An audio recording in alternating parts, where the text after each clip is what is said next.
What if silence wasn't the absence of noise, but the very presence of power? In a world that screams for our attention, we are taught that influence belongs to the loudest voice. The Stoics knew a deeper secret, that true power is not claimed by speaking, but attracted by mastering silence. Master silence, attract power. Stoic Mind, Unbreakable Calm, compiled and published by Stoic Power. Lesson 1. The strength behind staying quiet. Imagine a deep, ancient well, hidden in a quiet grove. It does not call out or advertise its presence. People are drawn to it not for what it says, but for the life-sustaining water it holds within its silent, cool depths. Its value is in its substance, not its sound. This is the nature of quiet strength. The inner conflict we all face is the immense social pressure to be talkative, witty, and extroverted. We live with a persistent fear that if we are quiet, we will be perceived as boring, unintelligent, or socially awkward. This fear compels us to speak when we have nothing to say, to fill every comfortable pause with nervous chatter, and to offer opinions on subjects we know little about. The fundamental problem with this compulsive talking is that it is a profound leakage of our vital energy. It is an admission of insecurity. When you feel the need to constantly talk, you are non-verbally communicating that you are deeply uncomfortable with the contents of your own mind and with the simple act of being present. You engage in gossip to feel included, you offer unsolicited advice to feel important, or you fill the air with trivialities just to avoid the perceived judgment of silence. This not only devalues your words, making them forgettable background noise, but it also prevents you from engaging in the most powerful act of intelligence, listening and observing. You cannot learn about the world or the person in front of you when you are busy broadcasting your own noise. A wise person, a Stoic would argue, understands that every action, including speech, should serve a purpose. Needless talk is a violation of this discipline. The transformative solution is to consciously reframe the act of staying quiet, not as a passive failure, but as a strategic and powerful choice. It is the decision to become the deep well, not the babbling brook. The core Stoic idea here is that silence is a tool for the conservation of energy and the gathering of intelligence. When you are quiet, you are not being empty. You are being receptive. You are allowing the world and the people in it to reveal their true nature to you. You are giving yourself the precious space to think, to analyze your impressions, and to choose your response with wisdom rather than reacting with impulse. This deliberate silence is a sign of immense inner strength and self-confidence. You can begin to cultivate this quiet strength with clear, actionable practices. The first is to adopt the listen to understand ratio. In your next few conversations, make it your goal to listen for 80% of the time and speak for only 20%.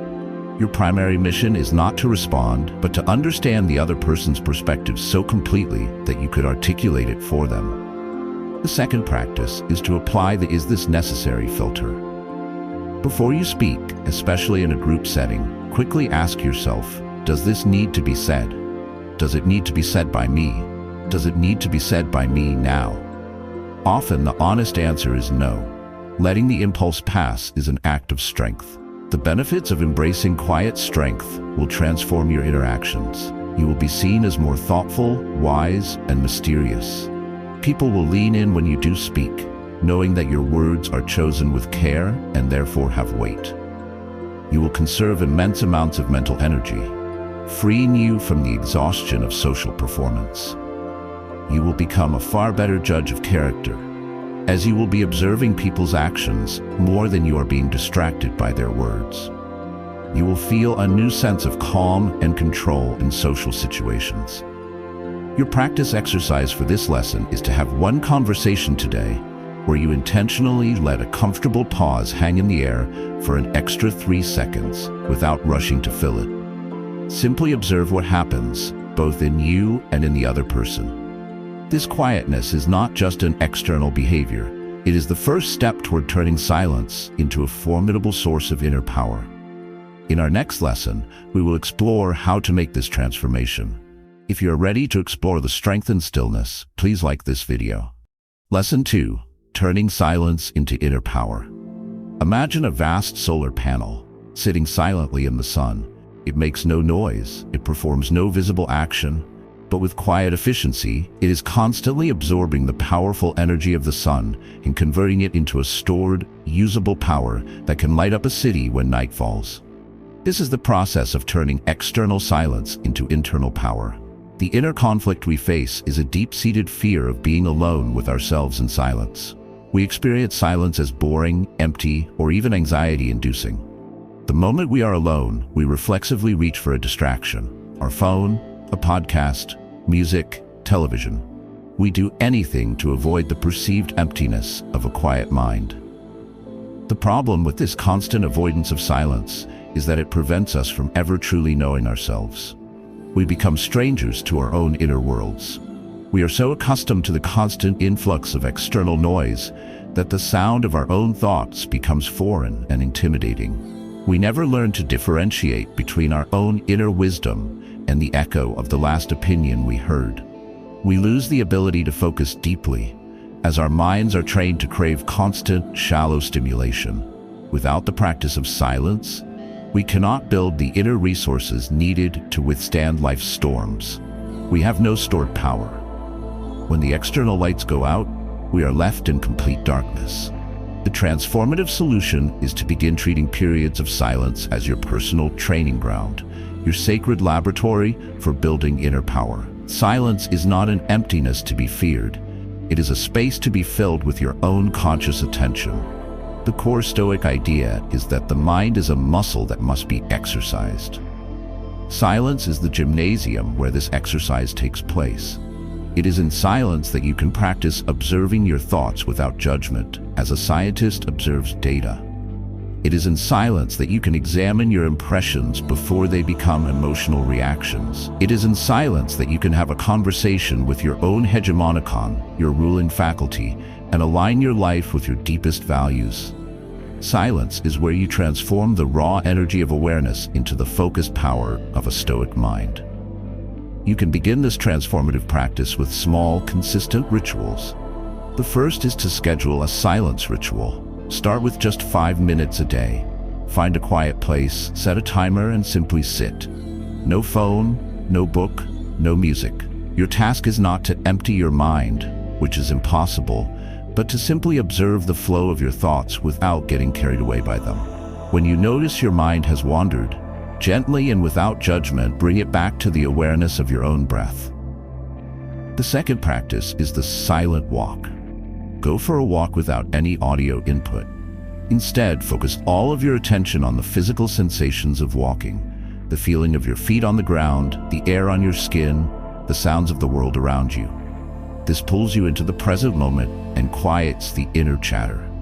The benefits of turning silence into inner power are profound. You will develop a deep and resilient sense of self, one that is not dependent on external noise or validation. Your ability to focus on complex tasks will increase dramatically. You will begin to hear your own intuition, your own inner wisdom, with greater clarity. You will build a reservoir of inner calm and stored energy that you can draw upon in times of crisis. You will, for the first time, become truly comfortable in your own company, finding a sanctuary within yourself that you can access anytime, anywhere. Your practice for this lesson is to schedule and honor a 5-minute silence ritual every day for the next week. Treat it as the most important appointment of your day. When you have built this inner power through silence, your mind becomes calm. And a calm mind is the prerequisite for clear decisions. In our next lesson, we will explore this vital connection. To continue building your inner fortress, please subscribe to Stoic Power. Lesson 3. Calm mind, clear decisions. Imagine a deep, clear pool of water high in the mountains. When the water is perfectly still, you can see every pebble, every detail on the bottom with absolute clarity. But if the water is agitated, stirred up by wind and turmoil, the bottom becomes completely obscured by mud and sediment. You can see nothing clearly. Your mind is this pool of water. The inner conflict we face is the immense pressure of modern life to make fast, constant decisions. Often while our minds are in a state of agitation and turmoil, we are expected to respond to emails instantly, to have an immediate opinion in meetings, and to make life-altering choices under emotional distress. The fundamental problem is that a decision made with an agitated mind is, by definition, a clouded decision. When your mind is stirred up with emotions like fear, anger, anxiety, or even intense excitement, you cannot see the situation with clarity. Your rational faculties are hijacked by your emotional state. You are prone to biases, seeing only the information that confirms your fear or desire. You lose the ability to think about long-term consequences, focusing only on soothing the immediate emotional discomfort. These are not choices, they are reactions. A decision made from a place of anger is an act of revenge. A decision made from fear is an act of retreat. These reactive decisions almost always lead to regret, compounding the initial problem and creating a life of cleaning up messes rather than building a masterpiece. The transformative solution is to make mental calm a non-negotiable prerequisite for any important decision. It is the discipline of allowing the muddy water of your mind to settle so that you can see the bottom with perfect clarity before you act. The core Stoic idea is that passion, pathos, is a form of temporary madness, a fever of the soul. No sane person would make a critical decision while in the grip of a fever. A Stoic, therefore, refuses to make a choice while in the grip of a strong passion. They understand that their greatest power lies in their ability to use reason, and reason can only operate in a state of calm.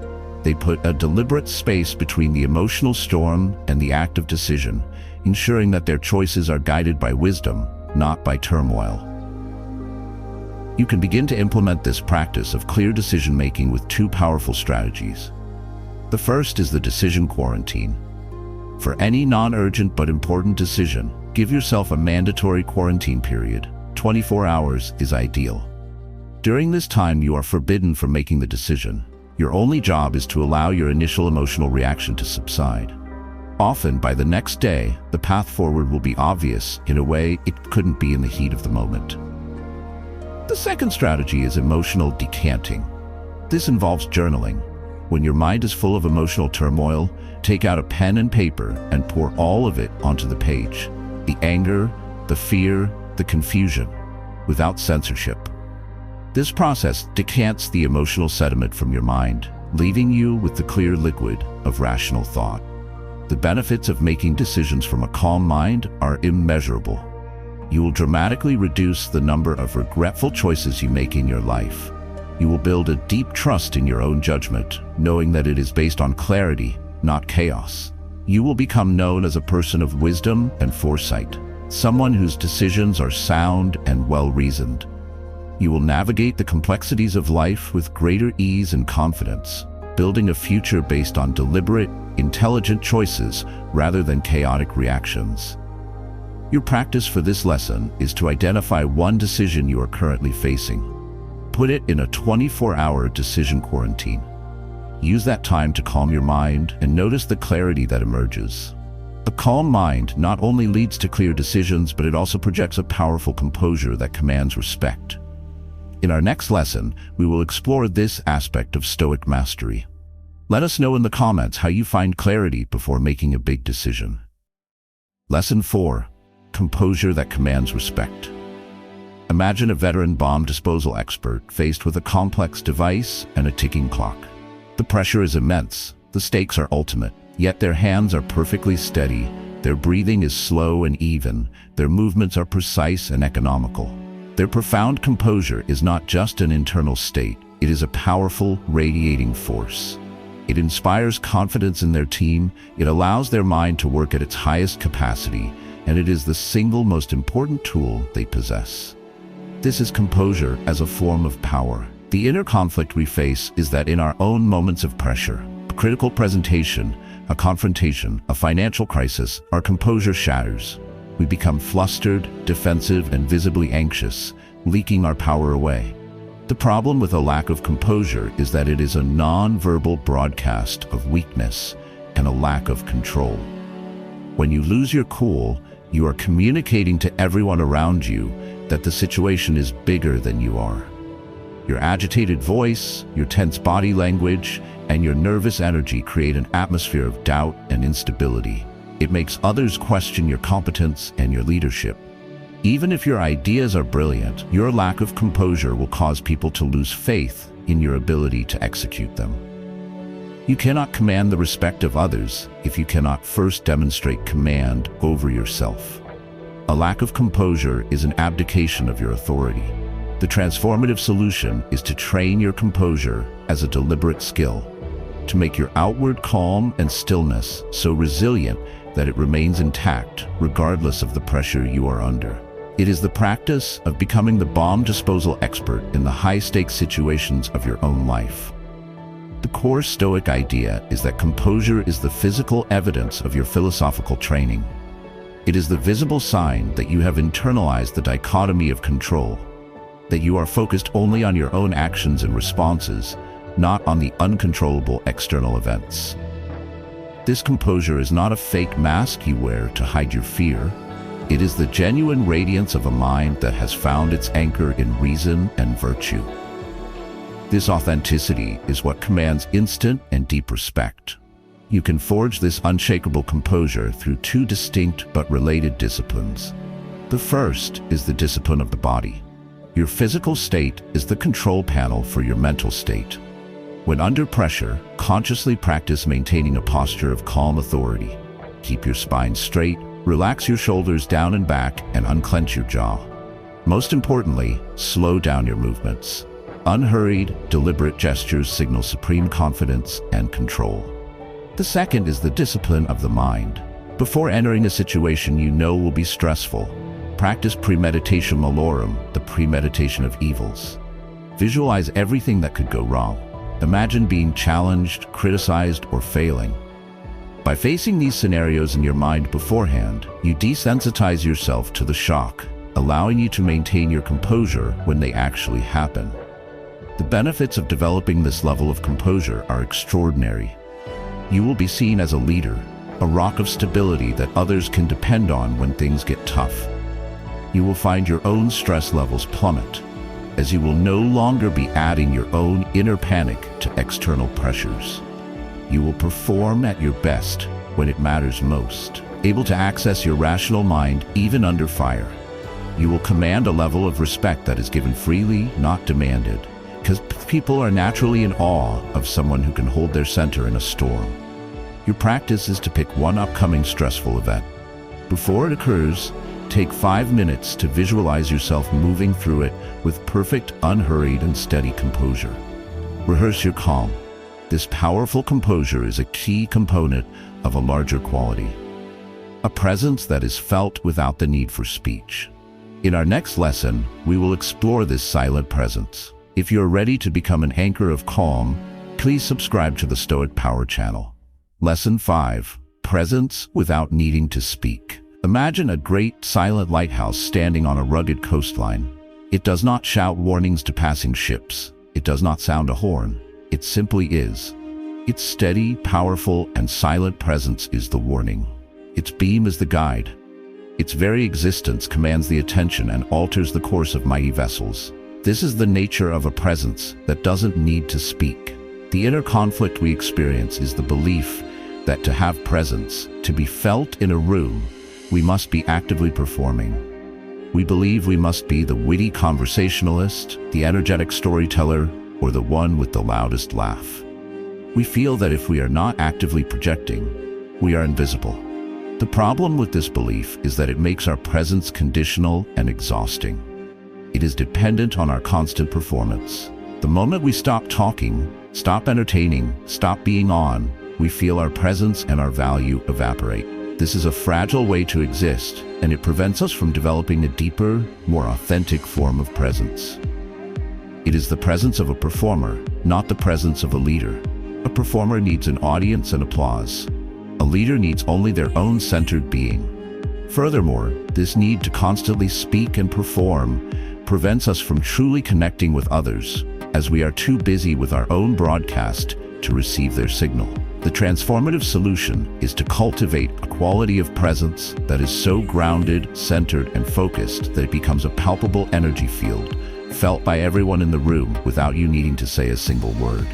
It is the practice of becoming the silent, powerful lighthouse. The core Stoic idea that underpins this is prosoche, or present moment attention. When your mind is not fractured by distractions, anxieties, or internal chatter, but is 100% here in this moment, in this body, that focused attention becomes a powerful, coherent energy. You are not trying to project anything outward. You are simply concentrating your own being inward, into the now. This concentration is what creates the gravitational pull of a strong presence. You can begin to develop this powerful presence with tangible, embodied practices. The first is full body listening.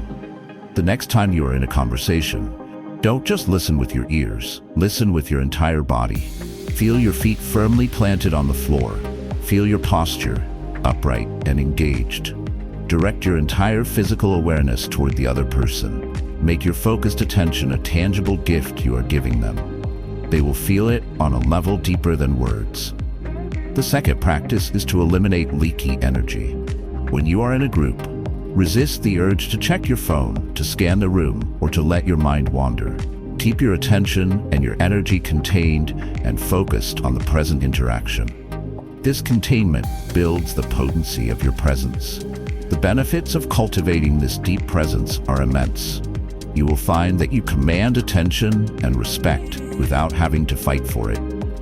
People will feel a sense of calm and focus around you as your centered energy influences theirs. Your connections will become deeper and more authentic because people will feel truly seen and heard by you. You will feel more confident and less anxious in social situations because you will be focused on the reality of the moment, not on the performance of a persona. Your practice for this lesson is to have one conversation today where you practice full body listening. Your only goal is to make the other person feel like they are the only person in the world during that interaction. A powerful presence is the result of deep emotional control. In our next lesson, we will explore why emotional control is the true source of all influence. Like this video if you're ready to develop a presence that speaks for itself. Lesson 6. Emotional control equals true influence. Imagine the captain of a large, powerful ship. Their ultimate influence over the ship's direction does not come from the volume of their commands, but from their steady, skilled hand on the ship's wheel. It is their precise, controlled movements, informed by their understanding of the winds and currents, that guide the massive vessel. The wheel is their emotions.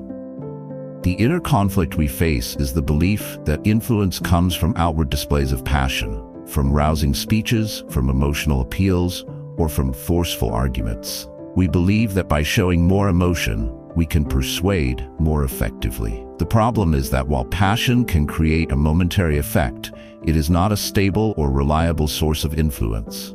In fact, a lack of emotional control is the fastest way to lose influence.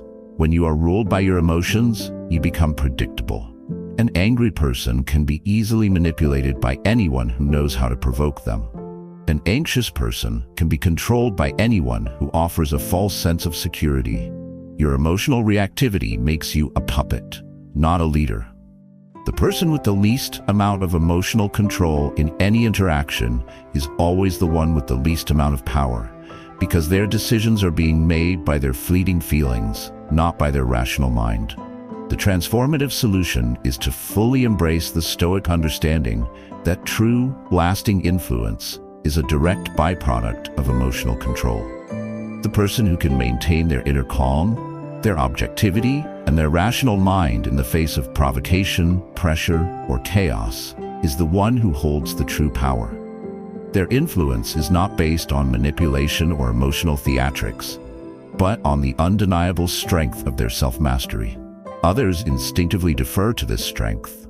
They trust the judgment of a person who is not easily swayed by emotion. They follow the lead of the person whose hand is steady on the wheel. You can develop this influential self-control through consistent, mindful practice. The first step is to become a detective of your own emotions. Learn to identify the subtle physical cues that signal the beginning of an emotional reaction. The tightening in your chest, the heat in your face, the clenching of your jaw, the emotion at its inception. It is far easier to manage. The second step is to practice addressing the underlying emotion in a conflict, rather than reacting to the surface words. When someone is angry, their words are often just a symptom. Instead of arguing with the words, try to calmly identify the likely cause with empathy. A statement like, "It sounds like you're feeling unheard, and that must be incredibly frustrating," can instantly de-escalate a conflict and open the door to true resolution. It shows that you are in control and are addressing the real issue. The benefits of making emotional control your primary tool of influence are profound. You will become incredibly effective at navigating difficult conversations and resolving conflicts. You will build deep, trusting relationships because people will know you are a safe and stable presence. Your leadership, whether at home or at work, will become authentic and effortless. You will no longer be drained by pointless arguments or emotional drama. You will possess a quiet, unshakable power that comes from being the master of your own inner world. Your practice is to observe one conflict from a distance, as a neutral third party. Notice how the person with less emotional control consistently loses power and influence throughout the interaction. Learn from this observation. This journey of mastering silence, presence, and emotion culminates in a state of being where your authority is no longer something you do, but something you are. In our final lesson, we will explore this state of Stoic stillness and lasting authority. Lesson 7. Stoic stillness, lasting authority. Imagine the North Star in the night sky. It is not the brightest star. It does not flash or move. Its defining characteristic is its profound stillness. For centuries, it has held its position with unwavering consistency. And because of this stillness, all other stars appear to revolve around it. For generations, sailors and explorers have staked their lives and their fortunes on its quiet, unmoving, and absolute authority. This is the nature of a lasting, Stoic authority. The inner conflict that marks the final stage of this journey is the temptation to see all these lessons as separate techniques to be deployed, rather than as integrated aspects of a whole new way of being. The problem with a technique-based approach is that it remains superficial. If you are just acting, calm, or performing stillness, your authority will be fragile and inauthentic. It will be a mask that can be cracked under sufficient pressure. People have a keen sense for this kind of incongruence. They can tell the difference between a man who is trying to appear strong and a man who simply is strong. Lasting authority, the kind that inspires deep loyalty and respect, cannot be faked. It must be the genuine radiation of a deeply ordered and virtuous character. The transformative solution is the final integration of all that you have practiced. It is the point where the conscious effort of doing Stoicism dissolves into the effortless state of being Stoic. It is no longer about remembering to use a technique. It is about embodying the principles so completely that they become your natural way of moving through the world. Your authority is no longer derived from your silence or your composure. Your silence and composure are now simply the natural byproduct of your inner state. You become the North Star. Your authority is your stillness. Your stillness is your character. This final stage is not achieved through a new trick, but through the one thing that transforms all knowledge into wisdom: consistent, dedicated practice over a long period of time. The actionable step here is a lifelong vow. It is the commitment to the daily, unglamorous work of self-mastery. It is waking up each day and renewing your commitment to observe your thoughts, to control your impulses, to act with virtue, and to cultivate your inner calm. It is the understanding that there is no final graduation day, only the continuous, meaningful path of the student of life, the prokopton, the one who is making progress. The goal is not to one day arrive at a destination called the perfect Stoic, but to find profound meaning and joy in the act of walking the path itself. The benefit of this ultimate embodiment is the achievement of the highest aim of Stoic philosophy, eudaimonia. This is a state of human flourishing, of deep well-being, purpose, and tranquility that is completely immune to the winds of fortune. Your presence will have a quiet, ordering effect on the world around you. Your influence will be deep and lasting. You will possess an unshakable authority born not from a title or from wealth, but from the undeniable substance of your own character. you will have achieved true power by mastering silence. Your final practice is not a task for a week, but a question for a lifetime. At the beginning of each day, ask yourself, how can I embody these principles more completely today? You have explored the 7 stages of mastering silence to attract power. From the strength of quietness to the authority of stillness, this is the Stoic path to developing an unbreakable calm and a presence that commands respect without needing to say a word. True power is not loud, it is still. Thank you for your time and your dedication with Stoic Power. If this journey has provided you with value, please support our channel by liking, commenting with your insights, and subscribing for more explorations into the heart of Stoic wisdom.